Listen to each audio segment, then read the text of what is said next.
16 জুলাই 2024 সাল। ঠিক আজকের দিনে কি ঘটনা ঘটেছিল এই মুরাদপুরে? দর্শক, আমরা যারা অংশগ্রহণ করছে শিক্ষার্থী, তাদের সাথে আমরা একটু কথা বলবো। তারা একটু আমি জানিয়ে রাখি, অর্থাৎ এই মুরাদপুর মোড় এলাকায় এখানে রণক্ষেত্র তৈরি হয়েছিল বিকেল 3টার পরে। 2 নম্বর গেট থেকে আসার পরে ছাত্রলীগ সহ তাদের সংগঠনের নেতাকর্মীরা তারা ইট পাক্কেল গুলি সহ বিভিন্ন অস্ত্র নিয়ে শিক্ষার্থীদের উপর হামলা চালিয়েছে।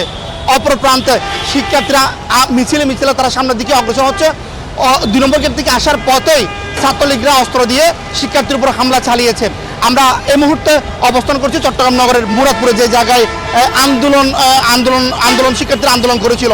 আমরা এই মুহূর্তে আন্দোলনে অংশগ্রহণ করে কয়েকজন শিক্ষার্থীদের সাথে কথা বলবো। দুপুর 2:30 থেকে 3টা, তো আমি জাস্ট এই জায়গায় মিছিল করতেছিলাম। আমরা হঠাৎ উপর দিক থেকে পাথর আসতেছিল, ওই যারা বিল্ডিং থেকে নিচে পড়ে গেছিলো আমরা দেখছিলাম। সেই প্রথমে ওরা বিল্ডিংয়ের উপরে ছাত্রলীগ ছিল, তো ছাত্রলীগ পাথর উপর থেকে যখন পাথর মারছিল, অল্পর জন্য পাথরটা আমার মাথায় লাগে নাই, জাস্ট এক হাতও না, এইটুকু দূরত্বের মধ্যে আমার মাথার উপর পাথরটা যদি লাগে নাই। তো এরপরে গিয়ে ছাত্র জনতা, আমরা বেশ কিছু ছাত্র গিয়ে পরে যখন আমরা বিল্ডিংটা দখলে নিই, তখন ওই ছাত্রলীগ উপর থেকে লাপায় কাঁঠালের মতো পড়তেছিল আর কি। তো সেদিন এয়ারপোর্ট থেকে আসার পরে ওই দিক থেকে ছাত্রলীগ ধাওয়া করতেছিল, বদরাট মোড়ে ছাত্রলীগ দখলে ছিল, আর ওদিকে মোহাম্মদপুর মোড়ে হচ্ছে যে ছাত্রলীগ দখলে ছিল। তো পরে আমরা মাঝখানে খুব আতঙ্কের মধ্যে পড়ে গেছিলাম যে এই পাশ থেকেও ছাত্রলীগ, ওই পাশ থেকেও ছাত্রলীগ, ওপরে পিছনে পুলিশ আছে, পুলিশে বারবার গুলি করে আগে আসতেছিল। আমরা ঠিক মাঝখানে দখল দিচ্ছিলাম, আর এদিকের আশেপাশে যে বিল্ডিংগুলো আছে, বিল্ডিং আমাদেরকে ঢুকতে দিচ্ছিল না।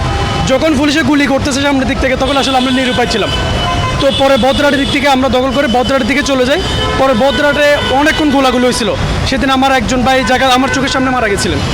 তো বদরাট যখন পুলিশের গোলাগুলিতে, সেদিন পরে র্যাবে গোলাগুলি করতেছিলেন সেদিন। তো সব এই ছিল আমাদের সেদিনের ঘটনা। আসলে এখনও খুব মনে পড়ে, এখনও আতঙ্কে উঠি আমরা যে পুলিশের গুলিগুলো, পুলিশের দিকে গুলি করতেছে, ওদিকে র্যাবে গুলি করতেছিল। সেদিন আমাদের মূল কারণ যেটা যদি আমি বলতে চাই, সেটা ছিল যে আমাদের যে বৈষম্যটা আমাদের ছিল, সেই বৈষম্যটা থেকে আমরা মুক্তি পেতে চাইছিলাম। যে আবার রাষ্ট্রের তখন আমাদের মেনলি মনে ছিল যে কি, ওই আমাদের একটা অনুপ্রেরণা ছিল শুধুমাত্র কোটা সংস্কার নয়, পুরো দেশটাকেই সংস্কার প্রয়োজন ছিল। সেই অনুপ্রেরণা থেকে দেশটাকে নতুন করে সাজাতেই আমরা আমাদের জীবন বাজি রেখেছিলাম সেদিন।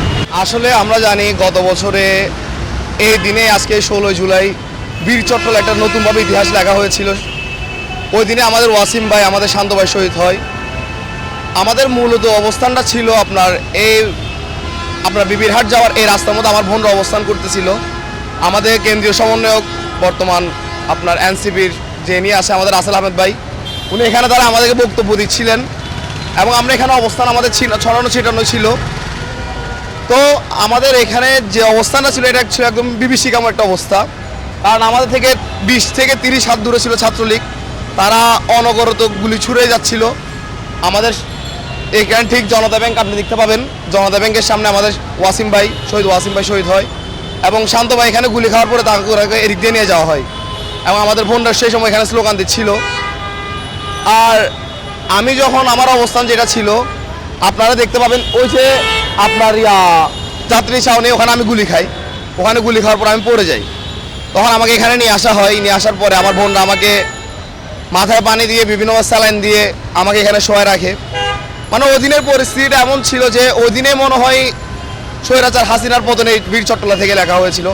মানে এমন পরিস্থিতি হয়েছিল, ফ্লাইওভার থেকে বলেন, বিল্ডিংয়ের ছাদ থেকে বলেন, ওভারব্রিজ থেকে বলেন, চতুর্দিক থেকে আমাদেরকে ছাত্রলীগরা গুলি করতেছিল, পাথর নিক্ষেপ করতেছিল, এবং কিছুক্ষণ পর পরে আমাদের ভাইয়েরা আহত হচ্ছিল। আহতের পর আহত তাদেরকে গুলি করা হচ্ছে, তাদেরকে অস্ত্র দিয়ে আঘাত করে কাটা হচ্ছে, পাথর মারা হচ্ছে। মানে এমন একটা পরিস্থিতি যে তৈরি হয়েছিল, ওই পরিস্থিতি আসলে আজকে যে আমি অবস্থানে দাঁড়ায় আছি, আমি যদি আজকে থেকে ঠিক 1 বছর আগে চলে যাই, তাহলে বলতে পারেন সারা বাংলাদেশে এই যে মুরাদপুরে যে রণক্ষেত্র 16 জুলাই ছিল, এরকম রণক্ষেত্র হয় নাই। যখন আমরা এখানে অবস্থান করতেছিলাম, আমাদের 2 নম্বর গেট সাইড বলেন, বদরাট সাইড বলেন, মেডিকেল সাইড বলেন, বিবিরহাট সাইড বলেন, চতুর্দিকে কিন্তু ছাত্রলীগ ছিল। তো দ্যাটস মিনস আমরা একটা ট্র্যাপের মধ্যে ছিলাম। মানে আমাদেরকে এমনভাবে ঘেরাও করা হয়েছিল, তারা যদি চতুর্দিক থেকে অ্যাটাক করে আমাদের বাঁচার কোনো আশঙ্কা ছিল না। কিন্তু আমাদের ভিতরে মনোবলটা এমন ছিল, হয় মৃত্যু নয় মাতৃভূমি। ওই মনোবলটার কারণে আমরা কি তাদেরকে প্রতিহত করতে পারছি। মানে আমাদের আশায় ছেড়ে দিয়েছিলাম, আমরা যে বেঁচে ঘরে ফিরবো, মায়ের কোলে যে আবার ফিরে যাব, এই আশায় আমরা টোটালি ছেড়ে দিয়েছিলাম। কারণ আমরা দেখতে পাচ্ছি আমার ভাই, আমার সামনে আমার শহীদ ওয়াসিম ভাই শহীদ হয়েছে, শান্ত ভাই শহীদ হয়েছে, আপনারা ভিডিও ফুটেজ হয়তো দেখবেন।